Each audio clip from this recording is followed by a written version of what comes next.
ও আল্লাহর বান্দারা, ও গুনাহগারেরা, আজকে তুমি আমি কত গুনাহ করেছি। আমার গুনার খবর আমার মা জানে না, ভাই জানে না, স্ত্রী জানে না, অথচ আমার মাওলায় জানেন আমার গুনার কারণে আমার হাত না পাক, আমার চোখ না পাক, আমার জিহ্বা না পাক, আমার অন্তর না পাক। আল্লাহর কাছে যদি কান্না করে বলতে পারি, হে মালিক, আর গুনাহ করব না, দয়া করে মাফ করিয়া দাও। শিরিকের গুনাহ, কবিরা গুনাহ, কুফরি গুনাহ আর করব না, মাফ করো। একটা বাচ্চার কান্নায় যদি মায়ের মায়া বাড়ে, একটা ছাত্রের কান্নায় ওস্তাদের মায়া বাড়ে, আমার মাওলার মায়াটা কি কম? বান্দা যখন আল্লাহ বলিয়া জিহ্বা নাড়াইয়া ডাক দেয়, আমার মাওলার কুদরতি মুহাব্বতের জোশ, আমার মাওলার মুহাব্বতের সাগরে তুফান, আমার মাওলা কুদরতের হাত বাড়াইয়া কয়, আয় আয় আয়। ও বান্দা, তুই কি পরিমাণ গুনাহ করছো? পাহাড় পরিমাণও যদি গুনাহ করো, আমি মাওলা তোরে আর ফিরাইয়া দিব না। আমারে যখন তুই ডাক দিছো, আমি মাওলার ছেলে নাই, মেয়ে নাই, আমি আদর করে তোদের বানাইছি। ও বান্দা, তুই এত গুনার পরে আমি আল্লাহ রাগ করিয়া পানি বন্ধ করি নাই। তোর গুনার কারণে আমি আল্লাহ রাগ করিয়া খানা বন্ধ করি নাই। আমি আল্লাহ রাগ করিয়া তোর গুনার কারণে বাতাস বন্ধ করি নাই, সূর্যের আলো বন্ধ করি নাই, চাঁদের আলো বন্ধ করি নাই। ও বান্দা, ফজরে তোরে ডাকা হয়, আয় আল্লাহরে ডাক দে। আসরে ডাকা হয়, যোহরে ডাকা হয়, মাগরিবে ডাকা হয়, হাইয়া আলাল ফালাহ, হাইয়া আলাস সালাহ।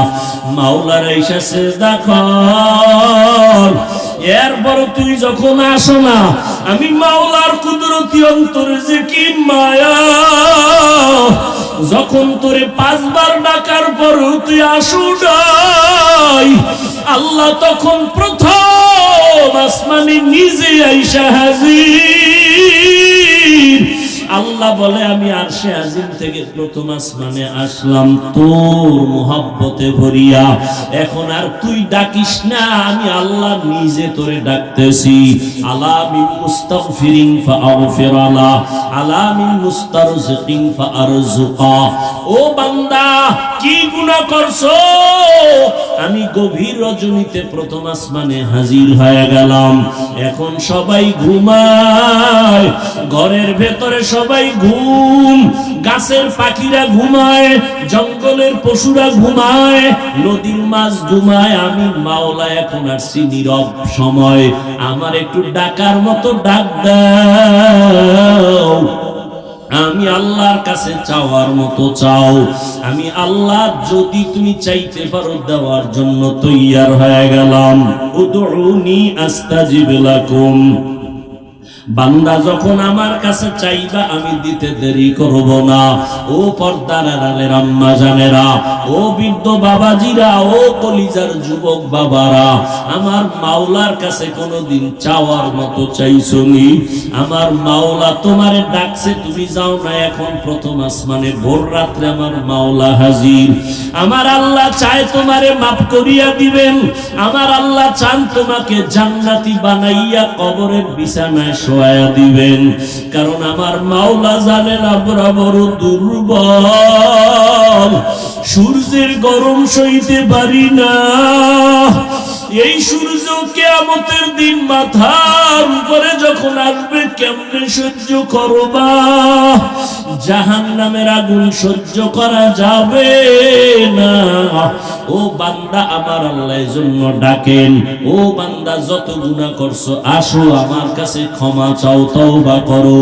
ও যুবক বাবার, আমার মাওলার কাছে যদি তওবা করতে পারো, তোমার আমার মতো যুবকেরা স্কুলে কলেজে পড়ে নামাজ ছাড়ে না, মা বাবার সাথে বেয়াদবি করে না, তুমি কেন পারো না রে বাবা?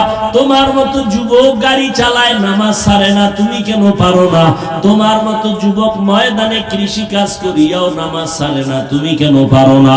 তোমার মতো যুবক দোকানদারি করে, ব্যবসা করে, র্যাব, আর্মি, পুলিশ, বিডিআর এর চাকরি করে, নামাজ ছাড়ে না। তোমার মতো যুবক আজকে দেখো chairman, member, OC, DC, SP, MP, মন্ত্রী নামাজ পড়ে, অভাব নাই, তুমি কেন পারো না? ও বাবাজিরা, আপনার মতো বুড়া মানুষ মসজিদে গিয়া নামাজ পড়ে, আপনি কেন পারেন না? ও পর্দার আড়ালের আম্মা জানেরা, আপনার মতো কত মা পর্দা করে, স্বামীর মাল হেফাজত করে, নামাজ পড়ে, আপনি কেন পারবেন না? আমার মাওলার কোরআনটা কি মিথ্যা মনে করেছেন? আল্লাহর নবীর কথা কি মিথ্যা মনে করেছেন? আমার নবী যার কোনো গুনাহ নাই, ওই নবীও আম্মা জান আয়েশা রাদিয়াল্লাহু আনহার ঘরে বসে বসে কান্না করেন। আম্মা জান বলেন, নবী কেন কাঁদেন? নবী বলেন, হাসরের ময়দানে ভয়ঙ্কর হালাতের কথা মনে পড়েছে, জন্য কান্না করি। আমার উম্মতের কি উপায় হবে? সূর্যের গরম যখন শুরু হয়ে যাবে, গুনাহগারের মাথার মগজগুলো ভাতের মারের মতো ফুটতে থাকবে। ওই হাসরের ময়দানে নবীরা পর্যন্ত যাদের গুনাহ নাই তারাও কান্না শুরু করবেন।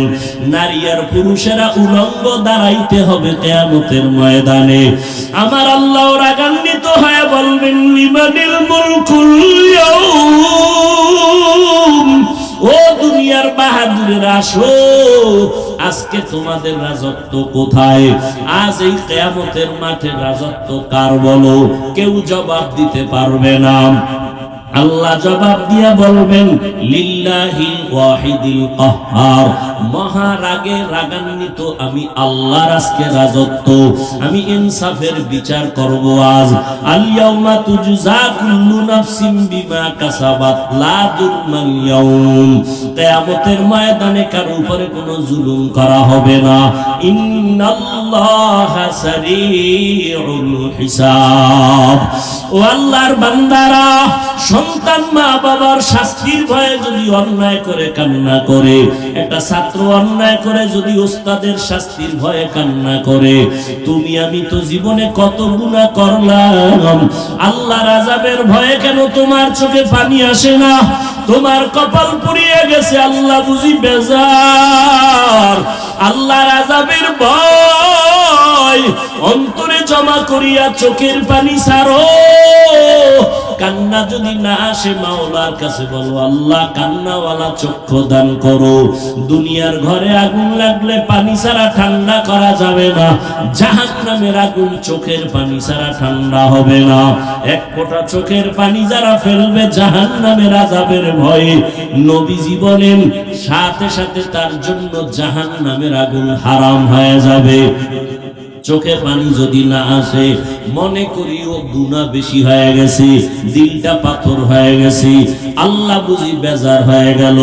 তাড়াতাড়ি দিলটারে নরম করার জন্য মুরব্বীদের দোয়া নাও, মা বাবার দোয়া নিয়া আল্লাহর কাছে কাঁদো আর বলো, হে মালিক, কান্নাওয়ালা চক্ষু দান করো, কান্নাওয়ালা চক্ষু দান করো, কান্নাওয়ালা চক্ষু দান করে দাও।